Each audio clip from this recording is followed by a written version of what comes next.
Matapos ang revelasyon ni former Congressman Zaldico, hinimay ng bilyonaryo news channel ang porsyentong nakuha umano ng Pangulo. Mula yan sa sinabing 100 billion peso budget insertion. Sa aming pagsusuri, kapansin-pansin ang paglobo ng pondo ng Office of the President matapos itong mailimbag sa 2025 GAA. Ang buong detalye sa Agenda Weekend Report ni Joash Malimbad. Tila nauga ang buong bansa nang biglang i-post ng opisina ni former Ako Bicol Representative Zaldico ang kanyang pahayag sa gitna ng kontrobersya sa flood control scandal. Mala trailer ng isang teleserye ang kanyang mga naging revelasyon at tila itinaon pa kasabay mismo ng pagbabalik ng Senate Blue Ribbon Committee hearing.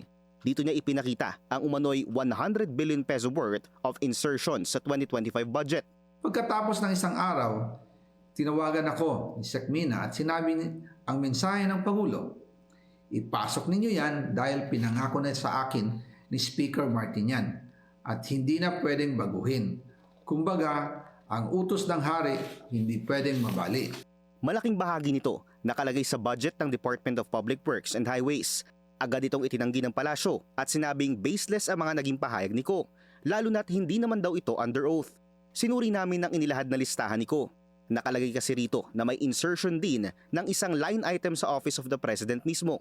Ang proposed budget lang dapat ng Pangulo sa 2025 NEP, 10.4 billion pesos. Pero pagputok sa GAA, bigla ito naging 15.8 billion pesos matapos pasukan ng 5.4 billion peso line item na ayon sa GAA ay locally funded. Ibig sabihin, congressional insertion.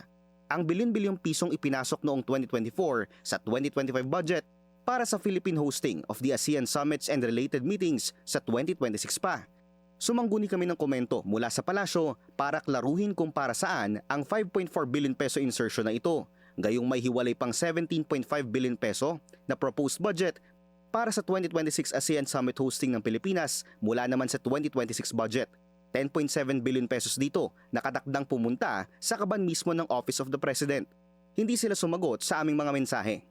Sa pinakahuling pasabog ni Ko, sinabi nito na 25% umano ang SOP na natanggap ni PBBM sa 100 billion peso budget insertions noong 2025.